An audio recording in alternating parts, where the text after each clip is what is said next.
जय मसीह सभी को। परमेश्वर आप सभी को आशीष दे। तो आइए हम सब प्रार्थना करते हैं, फिर हम लोग आराधना में जाएंगे। प्रिय परमेश्वर प्रभु यीशु, हम धन्यवाद देते हैं, सारा आदर सारा महिमा आपको देते हैं। मेरे महान परमेश्वर, आपकी स्तुति, आपकी प्रशंसा, आपकी बड़ाई करते हुए प्रभु जी आपके सम्मुख आते हैं। प्रभु जी, प्रभु हम एक भरोसे, एक उम्मीद के साथ प्रभु जी, क्योंकि हम उस परमेश्वर पे भरोसा करते जो दिन प्रतिदिन अपने वचन से भरता है, दिन प्रतिदिन अपने वचन से लोगों को तृप्त करता है। इसलिए प्रभु जी हम आपकी महिमा करते हैं राजा, आपकी बड़ाई करते, आपकी जय जयकार करते हैं प्रभु जी। धन्यवाद मेरे प्रभु, धन्यवाद मेरे परमेश्वर। सारा आदर सारा महिमा सारा गौरव आपको देते हैं प्रभु यीशु के नाम से, आमीन। जय मसीह। आइए हम लोग आराधना करते हैं, प्रभु की महिमा, प्रभु की बड़ाई।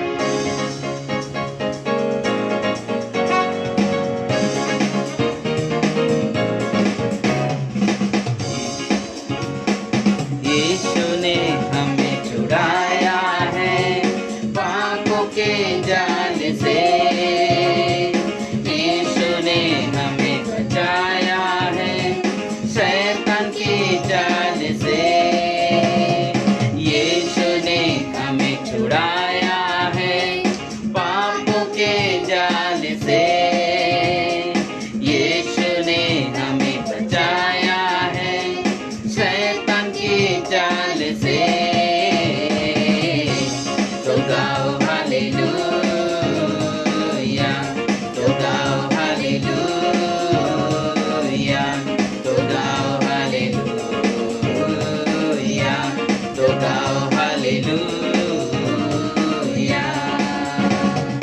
हमने शांति पाई है यीशु के नाम से, हमने पाई है क्षमा मुक्ति और श्राप से। हमने शांति पाई है यीशु के नाम से, हमने पाई है क्षमा मुक्ति और श्राप से। तो गाओ हालेलुया, तो गाओ हालेलुया, तो गाओ हालेलुया, तो गाओ हालेलुया। अब हम ना डरेंगे, यीशु जो साथ है, शैतान से हम लड़ेंगे यीशु के नाम से। अब हम ना डरेंगे, यीशु के साथ है, शैतान से हम लड़ेंगे यीशु के नाम से। तो गाओ हालेलुया, तो गाओ हालेलुया, तो गाओ हालेलुया,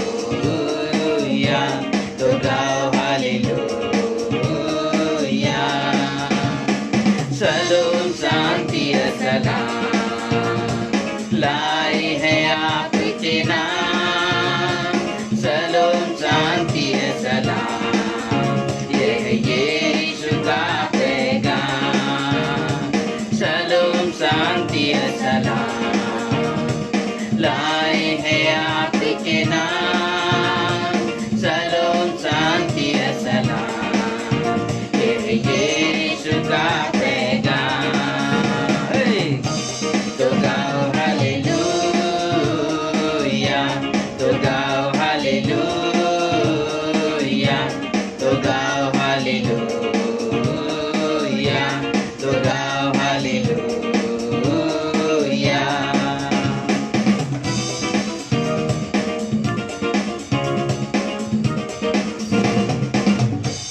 धन्यवाद देते हैं परमेश्वर, धन्यवाद देते हैं राजा। सारा आदर सारा महिमा सारा गौरव आपको देते हैं प्रभु जी। आप महान अद्भुत परमेश्वर हो प्रभु जी, दयालु कृपालु परमेश्वर।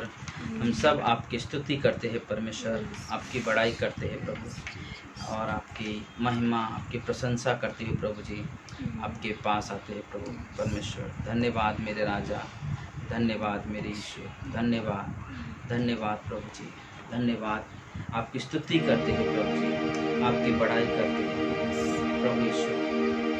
हालेलुया परमेश्वर।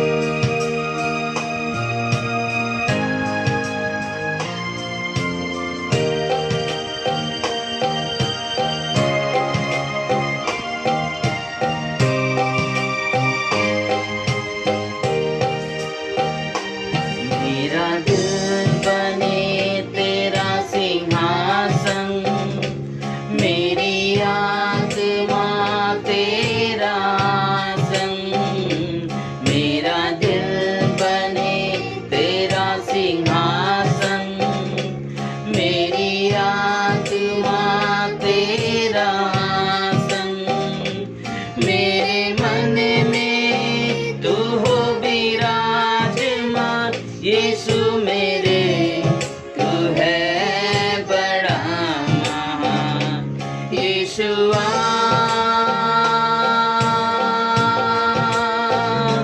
यीशुआ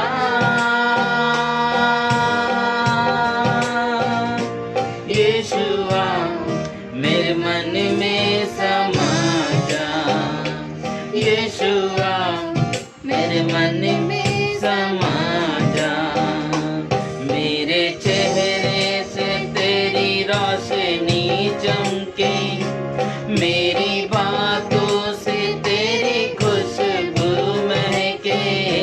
मेरे चेहरे से तेरी रोशनी चमके, मेरी बातों से तेरी खुशबू महके। मेरा जीवन बने तेरी स्तुति का स्थान, तेरी महिमा करे मेरी जुबान। यीशुआ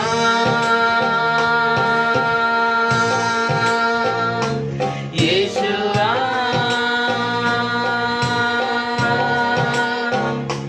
यीशुआ मेरे मन में समा जा। यीशुआ मेरे मन में समा जा। तुझे देखना मैं चाहूं, तेरी ओर यीशु करीब आऊं। तुझे देखना मैं चाहूं, तेरी ओर यीशु करीब आऊं। कितना है तू प्यारा प्रभु, तेरी महिमा में सबको सुनाओ। यीशुआ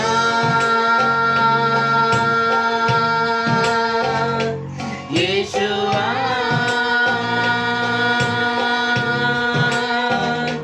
यीशुआ मेरे मन में समा जा। यीशुआ मेरे मन में समा जा। मेरी जिंदगी है तेरी, यीशु तू है शान मेरी। मेरी जिंदगी है तेरी, यीशु तू है शान मेरी। खुद का लहू देकर तूने मेरी जिंदगी है सवारी। यीशुआ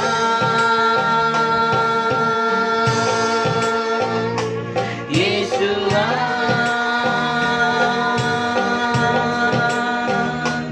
यीशुआ मेरे मन में समा जा। यीशुआ मेरे मन में समा जा। यीशुआ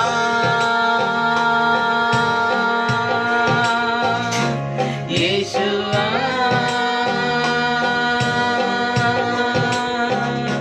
यीशुआ मेरे मन में समा जा। यीशुआ मेरे मन में समा जा। यीशुआ मेरे मन में समा जा। धन्यवाद मेरे परमेश्वर, धन्यवाद देते हैं राजा। सारा आदर, सारा महिमा, सारा गौरव आपको देते हैं मेरे महान परमेश्वर। प्रभु जी आप मदद करें, प्रभु सहायता करें परमेश्वर। आज की सभा की परमेश्वर जैसे हर समय अगुवाई करते हो, मार्गदर्शन करते हो प्रभु यीशु, हमारी प्रार्थना है कि हे पवित्र आत्मा गाइड कर, मार्गदर्शन कर, ताकि हम सुन सके और सुना सके, तेरी महिमा, तेरी प्रशंसा, तेरी बड़ाई कर सके। धन्यवाद देते हैं राजा, धन्यवाद देते हैं प्रभु की महिमा, आपकी प्रशंसा, आपकी बड़ाई करते हैं प्रभु यीशु के नाम से हम सब कहते हैं आमीन, आमीन।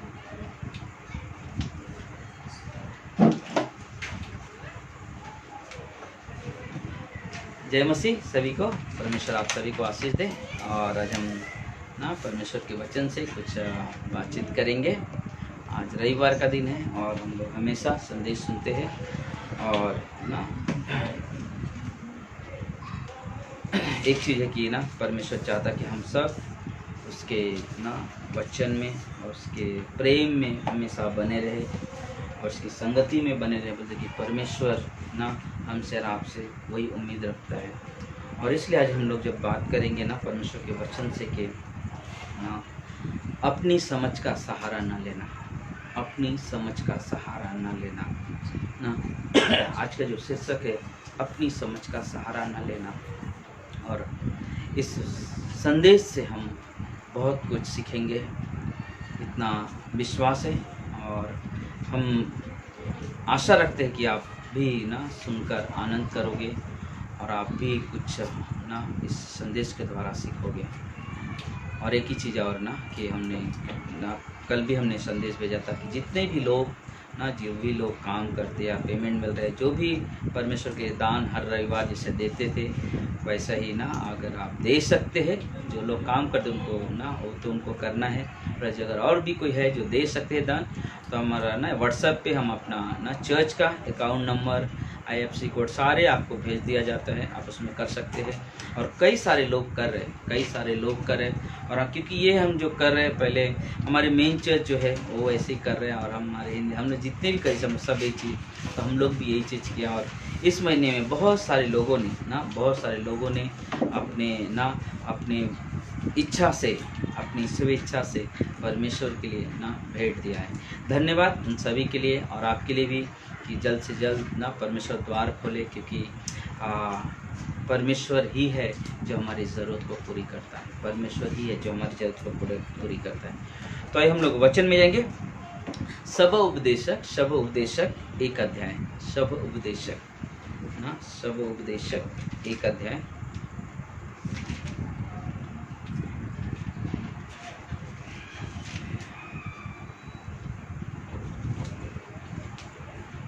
मिला किसी को?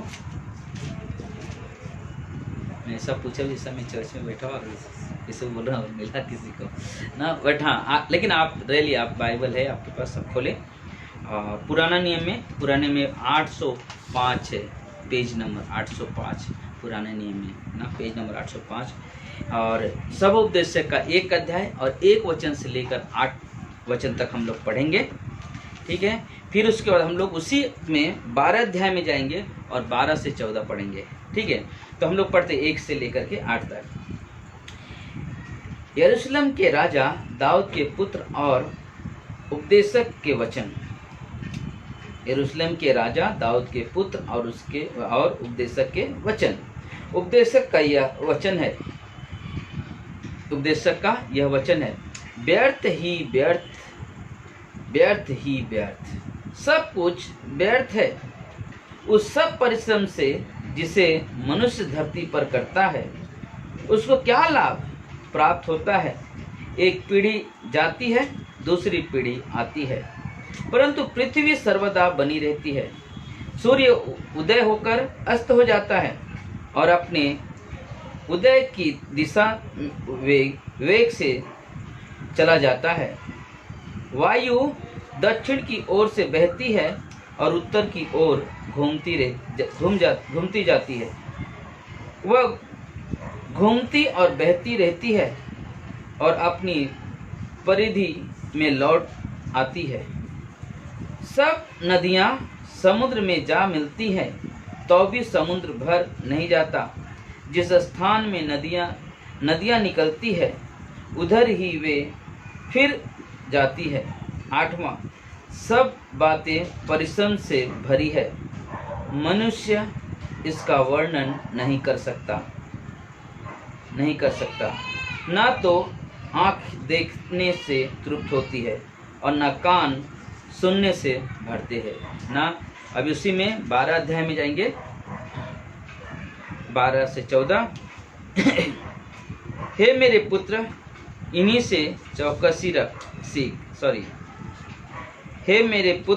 से चौकसी सीख। बहुत पुस्तकों की रचना का अंत नहीं होता और बहुत पढ़ना देह को थका देता है। सब कुछ सुना गया। अंत की बात यह है कि परमेश्वर का भय मान और उसकी आज्ञाओं का पालन कर, क्योंकि मनुष्य संपूर्ण कर्तव्य यही है। क्योंकि परमेश्वर सब कामों और सब गुप्त बातों का चाहे वे भली हो या बुरी न्याय करेगा ना। यहाँ पे हम लोग ने देखा ना, यहाँ पे हम लोग प्रार्थना करते हैं, फिर हम लोग आगे वचन में जाएंगे। प्रिय परमेश्वर प्रभु से हम धन्यवाद देते हैं, सारा आदर सारा महिमा आपको देते हैं। मेरे महान परमेश्वर, आपकी कृपा दृष्टि, आपकी दया हो परमेश्वर प्रभु, मदद करें, सहायता करें सुनने और सुनाने में, प्रभु यीशु के नाम से आमीन। ना हमने देखा यहाँ पे बोले कि इतनी बड़ी समुंदर है और इतनी सारी नदियाँ हैं। सारे समुंदर जाकर सारी नदियाँ जाकर समुंदर में मिलती है, लेकिन आप समुंदर के पानी को कभी नहीं देखा कि बहुत भर गया। और जैसे उसका ना जितने में रहता उतने में ही है ना, उतने में ही है।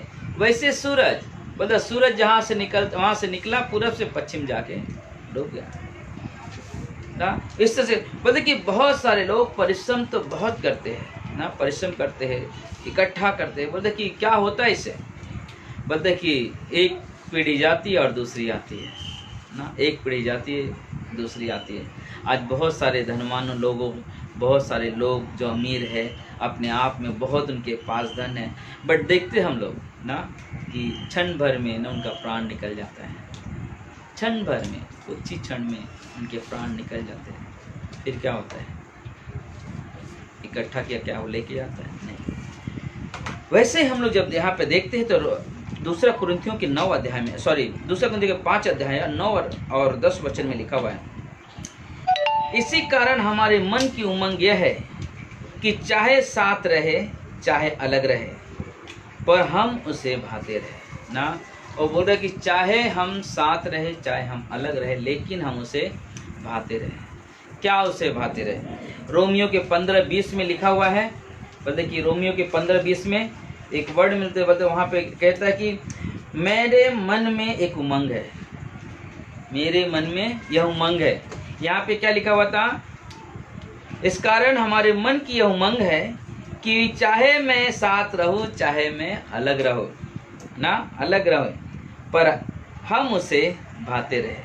और यहाँ पे बोलता कि उसका उमंग क्या, यहाँ पे बोला कि चाहे मैं उसके साथ रहूं चाहे मैं अलग, यानी कि मर जाऊं। लेकिन यहाँ पे बोला कि मेरे मन की उमंग यह है कि जहाँ जहाँ मसीह का नाम नहीं लिया गया वहीं सुसमाचार सुनाओ। ऐसा ना हो कोई दूसरे की नींव पर घर बनाओ। लेकिन उसका कहना है, उसके मन में उमंग क्या है?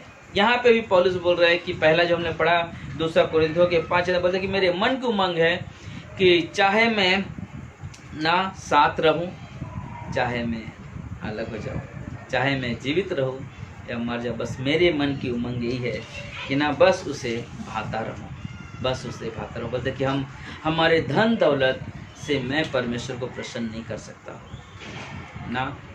बोलते कि हमारा किस चीज़ से हम परमेश्वर को प्रसन्न करते हैं? परमेश्वर का आज्ञा क्या है ना? परमेश्वर की सबसे बड़ी महान आज्ञा चंगाई नहीं है। परमेश्वर की महान आज्ञा ना बीमारी रोग से छुटकारा नहीं है।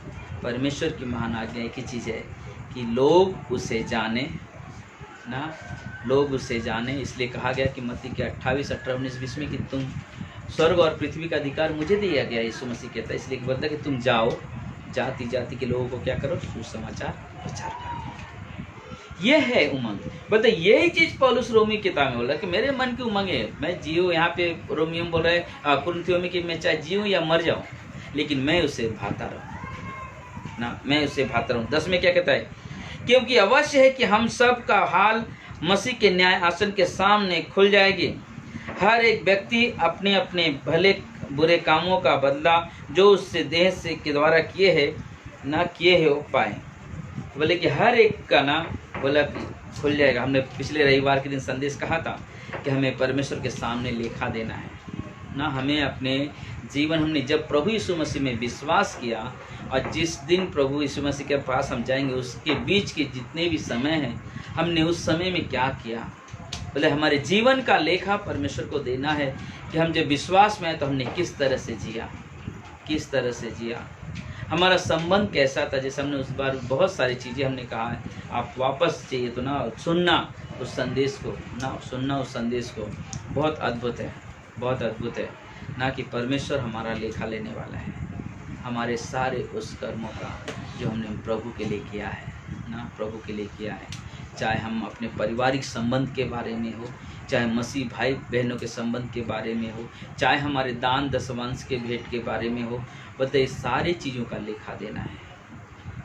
हमने कैसे किसका आदर किया, हमने अपने माता पिता का कैसे आदर किया ना, अपने घर में हमारा पिताजी है, पति है, हमारा घर का गवाह है, उसका हमने कैसे आदर किया।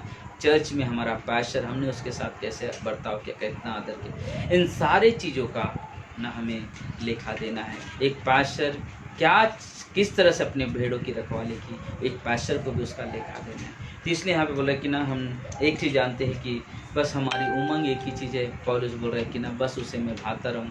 और यहाँ पे बोल रहा है कि ना अच्छा हमारे जो भी है हमने शरीर से किया है वो सब कुछ परमेश्वर के सामने ना हमें उसका लेखा देना है, हमें उससे लेखा देना। इसलिए ना इफिसियों के 6 अध्याय में, इफिसियों के 6 अध्याय में ना 6 अध्याय 5 से 8 में कहता है, हे दासों, हे लोगों, इस संसार में तुम्हारे स्वामी हैं ना। हे दासों, जो लोग इस संसार में तुम्हारे स्वामी हैं, अपने मन की सिधाई से डरते और कांपते हुए जैसे मसीह की वैसे ही उनकी भी आज्ञा मानो ना। बोलते कि हम कहाँ जहाँ काम करते हैं ना, हमारे ऊपर एक बॉस होता है। बोलते कि यहाँ पे बोले कि ना हम जैसे मसीह की आज्ञा मानते वैसे उसका भी आज्ञा माने। मनुष्य को प्रसन्न करने के समान दिखाने के लिए सेवा ना करो ना। बोलते कि किसी को दिखाने के लिए मत करो ना, किसी को दिखाने के लिए मत करो, पर मसीह के दास के समान मन से परमेश्वर की इच्छा पर चलो ना। बोलते परमेश्वर की इच्छा पे चलना, किसी को दिखावा नहीं लेकिन परमेश्वर की इच्छा पे चलना। और उस सेवा को मनुष्य नहीं परंतु प्रभु की आज्ञा जानकर, प्रभु की जानकर सच्चे हृदय से करो ना। बोलते कि जो परमेश्वर ने कहा कि ना अपने स्वामी यानी कि अपने बॉस का आदर करो, बोले कि ना तुम ये सोच के मत करो कि ना किसी मनुष्य का है, लेकिन ये चीज़ करो कि ना प्रभु ने हमें आज्ञा दिया है और इसलिए हम ना अपने सच्चे हृदय से उसका ना आदर करते हैं। बोले कि 8 में कहता आखिरी में, क्योंकि तुम जानते हो कि जो कोई जैसा अच्छा काम करेगा, चाहे दास हो चाहे स्वतंत्र, प्रभु से वैसा ही पाएगा ना। बोले कि हम जैसा बर्ताव करेंगे वैसा हमें मिलेगा। बोले कि जब हम जब हम उनके साथ में हम जैसा बर्ताव कर रहे हैं, बोलते कि वही चीज़ हमें भी उनके साथ वही मिलेगा। अगर मैं आपके साथ में बुरा बर्ताव करूँगा तो उसका बुराई का फल मुझे मिलेगा। अगर मैं आपका आदर करता हूँ तो मुझे आदर मिलेगा। वैसे सेम चीज़ आपके पास है। अगर आप अपने बॉस का आदर कर रहे हो तब वो तुमको आदर देगा ना, तब वो तुमको आदर देगा। एक पत्नी है, उसके घर में उसका पति है, तो बोलते कि अगर पति है तो पत्नी का काम है उसकी अधीनता में रहना ना, उसका सम्मान बनाए रखना। पति का काम है कि अपनी पत्नी से प्रेम रखना ना, ये आज्ञा है। तो इसलिए बाइबल कहता है कि अपनी समझ का सहारा मत लो कि ना मुझे मालूम है कैसे चलना। नहीं, बाइबल क्या सिखाता है ना, बाइबल हमें क्या सिखाता है उसके बारे में हमें विचार करना है। क्योंकि लूका के 6:31 में लिखा है, जैसे तुम चाहते हो कि लोग तुम्हारे साथ करें, तुम भी उनके साथ वैसा ही करो ना। लूका के 6:31 में लिखा हुआ कि बोलते कि अगर तुम चाहते हैं कि लोग तुम्हारे साथ अच्छा करें, तो तुम भी अच्छा ही करो। बोले हम बोलते हैं ना कि जो बोएंगे हम वही काटने वाले। बोले हम जो हम देंगे ना, वही हमें मिलेगा। आदर के बदले आदर ही मिलता है, सम्मान के बदले सम्मान ही मिलता है। लेकिन अगर हम आदर नहीं करते, हमें कभी सम्मान नहीं मिल सकता है ना, कभी सम्मान नहीं मिल सकता है। सम्मान करोगे तो ही सम्मान मिलता है। और इसलिए लूका के 6 अध्याय में लिखा ना, जैसा तुम चाहते हो कि लोग तुम्हारे साथ करें, तो तुम भी उनके साथ वैसा ही व्यवहार करो। बल्कि वो हमारे लिए बहुत ज़रूरी है, वो हमारे लिए बहुत ज़रूरी है कि उस तरह से उनके साथ व्यवहार करना। इसलिए व्यवस्था विवरण का 10:17 में कहता है, व्यवस्था विवरण के 10:17 में, क्योंकि तुम्हारा परमेश्वर यहोवा वही ईश्वरों का परमेश्वर और प्रभुओं का प्रभु है। वह महान पराक्रमी और भय योग्य ईश्वर है, जो किसी का पक्ष नहीं करता और न घूस लेता है ना। बल्कि कि हमारा परमेश्वर प्रभुओं का प्रभु है ना, प्रभुओं का प्रभु है। हर एक ईश्वरों जितने संसार में उनके से ना बड़ा हमारा ईश्वर है। बोलते वो कभी भी किसी का पक्षपात ना करता है, ना तो किसी से ना घूस लेता है। हमारा परमेश्वर ना प्रेम हमें मुफ्त में करता है, क्षमा हमें मुफ्त में देता है ना, दया हम पर मुफ्त में करता है। और इसलिए अगर आज हम लोग यहाँ पर है ना, तो बोलते कि हम मुफ्त में खरीदे गए लोग हैं। यीशु के लहू से हम मुफ्त में खरीदे गए लोग हैं। हम मसीह कहलाने वाले लोग, हम प्रभु के बेटे और बेटियां कहलाने वाले लोग, हम मुफ्त में उसके बेटी बने हैं। हमने कुछ किया नहीं, लेकिन उसने हमें किया। उसने हमें पहला चीज़, जब हमने उसको पहली बार जाना, तो पहली बार उसने क्या किया, हमें और आपको अपना संतान बना लिया। जब हमें और आपको जब अपना संतान बना लिया, फिर उसने क्या कर दिया, अपना अधिकार दे दिया ना, अपना अधिकार दे दिया। जब अधिकार दे दिया, तो बोले कि फिर हमें वहाँ का वारिस भी बना दिया ना, वारिस भी बना। बोले कि हम अधिकार के लिए हमें दौड़ने की जरूरत नहीं पड़ता है कि ना मुझे अधिकार मिल जाए, मुझे नहीं। हमारा काम है कि हम सिर्फ दीनता से चलना। बोले कि परमेश्वर का काम है ना अधिकार देना या नहीं देना ना। हम अधिकार के बारे में कल सोमवार के दिन हम लोग कल बात करेंगे। अधिकार के बारे में बहुत अच्छा मैसेज रहेगा, सोमवार मंगल 2 दिन उसके बारे में बात करेंगे। और ठीक हुआ आगे है। बट एक ही चीज़ है यहाँ पे ना, परमेश्वर किसी का पक्षपात नहीं करता ना, परमेश्वर किसी का पक्षपात नहीं करता। इसलिए वो हम जो चीज़ चाहते हैं कि लोग हमारे साथ करें, हम वैसे ही बर्ताव करें, हम वैसे ही ना एक दूसरे से बर्ताव करें। इसलिए ना प्रेरितों का काम 10 अध्याय में 30 से 34 में देखेंगे। प्रेरितों का काम 10 अध्याय 30 से 34 में कुरनेलियुस के बारे में हम लोगों ने देखा। कुरनेलियुस बता रहा है कि उसने क्या दिखाई दिया, क्या बात उसके दिमाग में आई, क्या उसके दिमाग में चढ़ा। मतलब कुरनेलियुस ने कहा, इसी घड़ी के पहर 4 दिन हुए, मैं अपने घर के तीसरे पहर प्रार्थना कर रहा था। क्या कर रहा था वो? प्रार्थना कर रहा था। तो देखा कि एक पुरुष चमकीला वस्त्र पहने हुए मेरे सामने आ खड़ा हुआ और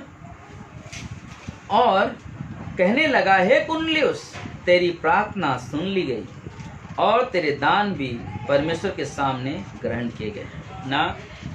हम लोग प्रार्थना यहाँ पे कर रहे हैं, हम प्रार्थना अपने घरों में कर रहे हैं, लेकिन वहाँ पे दूत आकर उससे बोला कि कुरनेलियुस, तू जो प्रार्थना कर रहा है, तेरी प्रार्थना सुन ली गई है।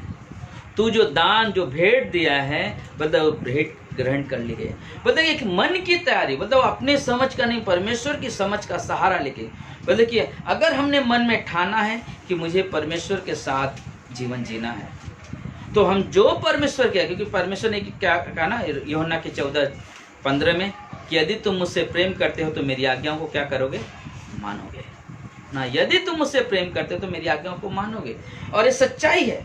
और यहाँ पे जब उसने बोला ना, तेरे ना प्रार्थना सुन ली गई और तेरे दान भी परमेश्वर के सामने स्मरण किए गए हैं, इसलिए किसी को याफा भेजकर शमौन को, जो पतरस कहलाता है, बुला ना। आप क्या बोल रहे हैं कि तू वहाँ पे याफा को भेज ना, शमौन को जो पतरस कहलाता है उसको बुला ले, वो पास्टर है वहाँ का, को उसको बोला बुला ले। वह समुद्र के किनारे सैमोन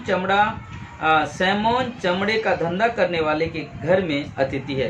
बोलते कि अभी इस समय जो है एक चमड़े का काम करने वाला जो है सैमोन, उसके घर में एक अतिथि यानी कि वहाँ पे एक ना मेहमान की वहाँ पे है, उसको बुला ले। तब मैंने तुरंत मेरे पास लोग भेजे ना, उसके तेरे पास लोग भेजे और तूने भला किया कि जो आ गया। अब हम सब यहाँ परमेश्वर के सामने हैं, ताकि जो कुछ परमेश्वर ने तुझसे कहा है उसे सुना दे ना। तो बोले कि पहला उसे जब ना, अगर हम लोग पढ़ेंगे 10 अध्याय, पूरे 10 अध्याय में वो क्या कर रहे ना, पहले यहाँ पे उसने बुला के अपनी बात बता रहे, पतरस को बता रहे ये चीज़ें कि ना प्रभु ने मुझे ना सब ये चीज़ कहा कि जो तेरे दान है उसलिए उसको तू बुला, पतरस को उसको दे तेरे दान ना। आज बहुत सारे लोग यही काम कर रहे हैं, बहुत सारे लोग यही काम कर रहे हैं। बोले कि ना हम, उसने मन में कुरनेलियुस का विश्वास, कुरनेलियुस का सोच एकदम विश्वास में दृढ़ था, और उसने कहा कि ना मुझे परमेश्वर के लिए दान देना है, प्रार्थना कर रहे दान। और बोले कि इतना दिल की इतनी तैयारी थी कि प्रार्थना में इतना मगन था कि ना उसको दूत आके उससे बता रहे कि कुरनेलियुस तेरी प्रार्थना सुन ली गई है ना, तेरी भेंट कबूल कर ली गई है। सोचो ना, अभी भेंट उसको देना है पतरस को बुला के, लेकिन वो बोला तेरी भेंट कबूल कर ली गई है, इसलिए वहाँ पतरस को बुला ना, वो रख सकता था, लेकिन उसके मन परमेश्वर की आज्ञा है ना, उसको देना है। हमारा मन ऐसा नहीं है ना, हमारा मन हो सकता है ऊपर नीचे हो जाएगा, अरे नहीं चलो जाने दो ना, आज नहीं देते, नहीं, लेकिन उसके अंदर एक चीज़ था कि मुझे परमेश्वर को देना है। और इसलिए यहाँ पे मतलब जब देख रहे तो बोले कि ना परमेश्वर वहाँ पे अपने ना उसे बोला कि तू जा, उसके घर पे स्वर्गदूत ने कहा कि सैमोन जो चमड़े का काम करता है उसके घर में पतरस अतिथि है यानी कि मेहमान है, उसको बुला ले और उसको क्या करते उसे ना, उसको जो दान है उसको दे दे। फिर आगे देखते हैं हम लोग गलातियों के 2:6। फिर जो लोग कुछ समझे जाते थे वे चाहे कैसे भी थे, मुझे इससे कुछ काम नहीं। परमेश्वर किसी का पक्षपात नहीं करता, उसने जो कुछ समझे जाते थे मुझे कुछ भी नहीं प्राप्त हुआ ना। तो बोलते कि वो लोग वहाँ पे जो थे गलतियों में जो लोग थे, बोलते कि वो लोग जो कुछ समझे जाते थे वे चाहे कैसे भी थे, मुझे इससे कुछ काम नहीं, मुझे इससे कुछ काम नहीं। कौन क्या है, किससे से क्या जी रहा है, कैसे जी रहा, बोलते उससे मुझे काम नहीं। परमेश्वर किसी का पक्षपात नहीं करता है ना, परमेश्वर किसी का कभी कभी होता ना, मैं तो पास्टर हूँ, मैं तो लीडर हूँ ना, बहुत सारी चीज़ें आता है हमारे पास, लेकिन यहाँ पे पौलुस बोलता है कौन क्या है, मुझे इसमें इंटरेस्ट नहीं है ना, मुझे इसमें इंटरेस्ट नहीं है। लेकिन उसके अंदर एक चीज़ बोल रहा है कि ना मैं एक चीज़ जानता हूँ कि परमेश्वर किसी का पक्षपात नहीं कर रहा है ना, सच्चाई है। हम जब परमेश्वर के सामने खड़े होंगे तो हम सबको लेखा देना है ना, चाहे पैशर्स हो चाहे कलीसिया का सदस्य हो, हम सबको परमेश्वर के सामने खड़ा होना है। और इसलिए यहाँ पे ना इफिसियों के 6:9 में कहता है, हे स्वामी तुम भी धमकियाँ देना छोड़ दो। आप क्या बोल रहे हैं, हे स्वामी, जो जहाँ पे काम बॉस को बोल रहे हैं, हे स्वामी तुम भी धमकियाँ देना छोड़ दो, उनके साथ वैसा ही व्यवहार करो क्योंकि तुम जानते हो कि उनका और तुम्हारा दोनों का स्वामी स्वर्ग में है ना। इसलिए उनको दबाहट के डरा के मत रखो ना, पगार नहीं दूंगा तो काम नहीं करेगा, तो नहीं, बोलते कि तो तुम उसका स्वामी, लेकिन तुम दोनों का स्वामी कहाँ है, स्वर्ग में है, और वह किसी का पक्ष नहीं करता ना। इसलिए बोलते कि एक दूसरे के साथ, इसलिए क्या कहा ना कि लूका के 6:31 में कि तुम चाहते हो कि लोग तुम्हारे साथ वैसा व्यवहार करो तो तुम भी उनके साथ वैसा व्यवहार करो। और इसलिए यहाँ पे ना जब इफिसियों की किताब में लिख रहे पौलुस तो बोला कि उनको बोला कि ना हे स्वामियों, हे ना मालिकों, तुम उनको धमकियाँ देना बंद करो, क्योंकि जो तुम इसका मालिक, लेकिन तुम दोनों का मालिक स्वर्ग में है, वो है हमारा परमेश्वर यीशु मसीह। वो किसी का पक्षपात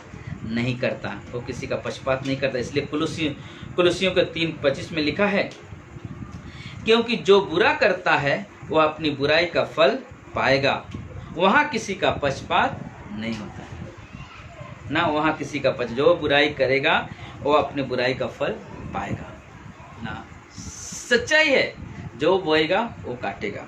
आगे कहता है 1 तिमोथी के 6:15 में, जिसे वह ठीक समय पर दिखाएगा, तो परम धन्य और एकमात्र अधिपति और राजाओं का राजा और प्रभुओं का प्रभु है ना। बताओ, ठीक समय पे दिखाएगा ना, ठीक समय पे दिखाएगा, जो हमारा परम धन्य ना, परम धन्य एकमात्र अधिपति ना, जो राजाओं का राजा और प्रभुओं का प्रभु है, वो है हमारा प्रभु यीशु मसीह ना। और ठीक समय पे बोलते हैं कि दिखाएगा। इसलिए ना अगर हम लोग देखते हैं कि तो मतलब कि प्रेरितों के प्रकाशित वाक्य 17 में ना, प्रकाशित वाक्य 17 अध्याय में एक वचन देखते हैं 17 में 14 में मतलब मेमने से लड़ेंगे, वे मेमने से लड़ेंगे और मेमना उन पर जय पाएगा, क्योंकि वह प्रभुओं का प्रभु और राजाओं का राजा और जो बुलाए हुए हैं और जो चुने हुए हैं और विश्वासी हैं, इन सबों के साथ वे जय पाएंगे ना। बोलते कि हर एक व्यक्ति जो यीशु मसीह पे विश्वास करता है, बोलता वो जय यानी कि जीत पाए।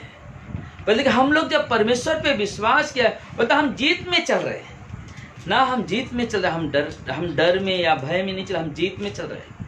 हम ये युद्ध जीत पाएंगे कि नहीं जीत पाएंगे ना, मैं इस रास्ते को पूरा कर पाऊंगा कि नहीं, परमेश्वर हमारे साथ है और वो हमारी अगुवाई करेगा। इसलिए नीति वचन में लिखा है 3 का 5 में, अपनी समझ का सहारा न लेना, अपनी समझ का सहारा न लेना, लेकिन संपूर्ण मन से यहोवा पर क्या करना, भरोसा करना।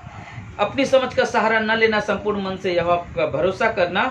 और आगे कहता है उसी को स्मरण करने की, उसी को याद करके सब काम करना ना, उसी को याद करके सब काम करना, तब वो तेरे लिए क्या करेगा, सीधा मार्ग निकालेगा ना। बोले हम जो भी करें परमेश्वर के आज्ञा के अनुसार करें, अपने समझ का सहारा न, अपने दिमाग ना। मुझे मालूम, अरे मेरे पास बहुत पैसा है यार, मैं कुछ भी कर सकता हूँ, अरे मेरे पास बहुत बुद्धि है, मैं बहुत कुछ कर सकता हूँ, मेरे पास बहुत टैलेंट है, मैं कुछ भी कर सकता हूँ। नहीं, हमारा टैलेंट इस संसार का है, हमारा जो टैलेंट है, हमारा जो ज्ञान है इस संसार का है, लेकिन जो परमेश्वर जो ज्ञान देता है वो स्वर्ग से उतरता है।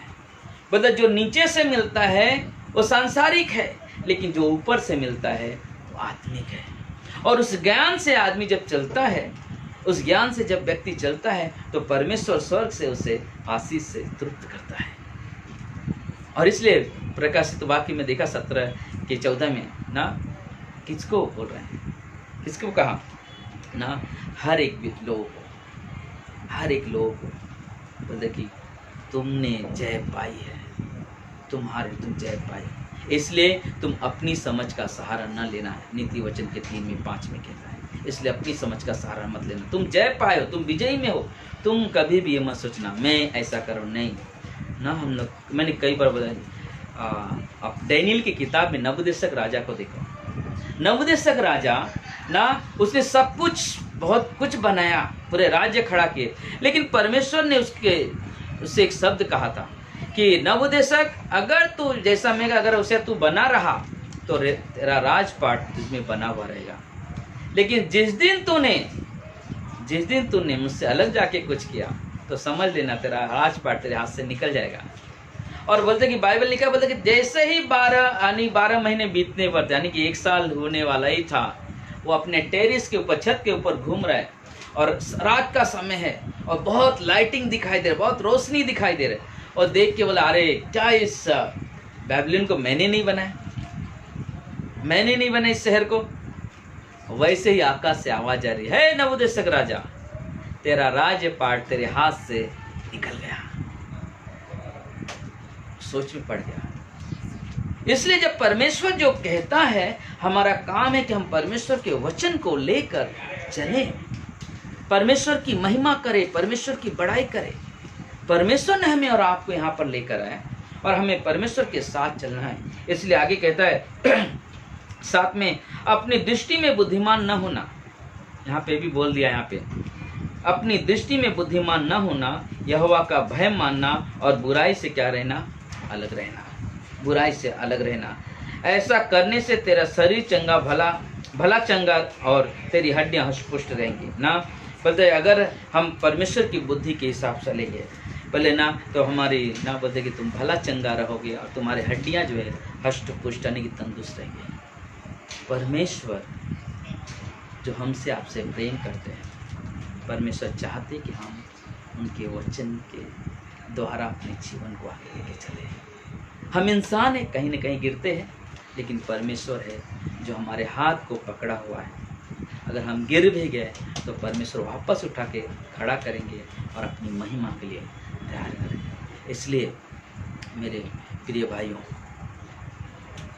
और कलीसिया के हर एक सदस्य के लिए कहता हूँ, और हर एक भाई बहन जितने भी लोग फेसबुक पे देख रहे हैं ना, परमेश्वर के साथ एक घनिष्ठ रिश्ता बनाए रखो। परमेश्वर के साथ एक घनिष्ठ रिश्ता बनाए रखो ना, घनिष्ठ रिश्ता। मैं देख रहा हूँ लोगों के जीवन को, जितने लोग प्रभु यीशु पे विश्वास कर रहे हैं। आज बहुत सारे लोग खाने को तरस रहे हैं, लेकिन मैं कहता हूँ एक भी विश्वासी इस परिस्थिति में नहीं है, क्योंकि हम जिस परमेश्वर पे भरोसा करते हैं, जिस परमेश्वर पे हम विश्वास करके आज यहाँ तक खट आए हैं, बोलते कि वो परमेश्वर अपने बच्चों को पूरे दिन का आहार उन्हें देकर तृप्त करता है, उन्हें आहार देकर तृप्त करता है। परमेश्वर हमें कभी भूखा नहीं रहने देता। सोचो ना, चिड़िया को देखा आपने? चिड़िया, इतना बड़ा अकाल पड़ा, लोग खाने को तरस रहे, क्या कभी चिड़िया इस तरह से हुआ है कि चिड़िया भूख से मर गई ना? चिड़िया भूख से मरते हुए कहीं दिखाई दिया? नहीं दिखाई देगी आपको। क्यों? परमेश्वर उनको खिलाता है। सोचो, एक चिड़िया को अगर परमेश्वर खिलाता, बोलते कि बाइबल में कहता है मत्ती के 6 में, बोलते कि तुम्हारा मूल्य तो उससे कहीं अधिक है, तुम्हारा मूल्य उससे कहीं अधिक है। तो सोचो, तो तुम्हारा पिता तुम्हें कैसे भूखा रख सकता है? तुम्हें कैसे भूखा रख सकता है? इसलिए हम परमेश्वर के साथ एक संबंध जो जुड़ा हुआ है, मतलब संबंध को और मजबूत करें। हर दिन बाइबल पढ़ना ना, हर दिन प्रार्थना में बने रहना, उससे मांगना, परमेश्वर आप हमारी मदद करो, हमें बुद्धि दो, ज्ञान दो, कैसे इस रास्ते पे चलना है प्रभु, आप हमारी मार्गदर्शन करो। परमेश्वर करेंगे, मैं विश्वास करता हूँ परमेश्वर करेंगे, और करते भी हैं। इसलिए हम दिन प्रतिदिन परमेश्वर के साथ चलना, दिन प्रतिदिन परमेश्वर के साथ बने। इसलिए ना, जो हमने सबूत देश का पहला अध्याय जो पढ़ा, मतलब ना कि सब व्यर्थ ही व्यर्थ है ना, व्यर्थ ही व्यर्थ है। तो देखिए बहुत सारे लोग ना, ये सुलेमान जब लिख रहे, सोचो ना, उसके पास कितना धन आया, कितनी दौलत आई, लेकिन एक क्षण आया, क्या उसका धन दौलत उसके प्राण को बचा लिया? नहीं, बहुत दुख उठाया उसने, क्योंकि उसने जब वो लिख रहा है अपनी समझ का सहारा न लेना, बल्कि उस समय उसने ये काम से गुजरा हुआ है। उसने वो दिन देखा कि जब मैंने अपनी समझ का सहारा लिया तो मेरे जीवन में कितनी बड़ी समस्या आके खड़ी हो गई, हाँ। इसलिए हमें बहुत ज़रूरत है कि हम परमेश्वर की बुद्धि का उपयोग करें। नहीं है, परमेश्वर से मांगे। याकूब के अध्याय में कहते हैं, नहीं है बुद्धि, परमेश्वर से मांगो, परमेश्वर आपको देगा बुद्धि, और उलाहना भी नहीं देगा। हर दिन मांगो, हर दिन मांग सकते हो आप, आपके पास अधिकार है, आपके पास हक है, आप उसके संतान हो, आप उसके वारिस हो, आप उसके परिवार के हो ना। हमारे पास हक है, अधिकार है कि हम प्रभु से मांगे, प्रभु आप हमारी मदद करो, आप हमारी ज़रूरत को पूरी करो। परमेश्वर हम समझ नहीं पा रहे कैसे क्या करूं, प्रभु आप मुझे बुद्धि दो। प्रभु बुद्धि देंगे। बस परमेश्वर के साथ बने रहो, परमेश्वर के साथ चलो, क्योंकि वो हमारे लिए बहुत ज़रूरी है, प्रभु आप सभी को आशीष दे। आइए हम लोग प्रार्थना करते हैं। प्रिय परमेश्वर, प्रभु यीशु, हम धन्यवाद देते हैं, सारा आदर, सारा महिमा, सारा गौरव आपको देते हैं मेरे महान परमेश्वर। आपकी स्तुति हो प्रभु जी, आपकी बड़ाई हो परमेश्वर, आपके जैसा कोई नहीं प्रभु, आपके जैसा कोई नहीं प्रभु। हर समय आप तैयार रहते हो, जब भी आपके बेटे बेटियां पुकारते हैं आप सुनते हो प्रभु जी। हे मेरे प्रभु, हे मेरे परमेश्वर, हमारी प्रार्थना है आपसे, हमारी विनती है प्रभु जी, प्रभु हर एक की मार्गदर्शन करें, हर एक की अगुवाई करें परमेश्वर। आप अपने वचनों से प्रभु जी तुरंत करें प्रभु जी। हम विश्वास करते हैं आपने जो वचन दिया है प्रभु जी, सचमुच प्रभु जी हमारे व्यक्तिगत जीवन के लिए बहुत ही महत्वपूर्ण था, बहुत ही महत्वपूर्ण था। और हम विश्वास करते हैं जितने भी भाई बहन देख रहे सुन रहे उनके लिए भी बहुत महत्वपूर्ण है।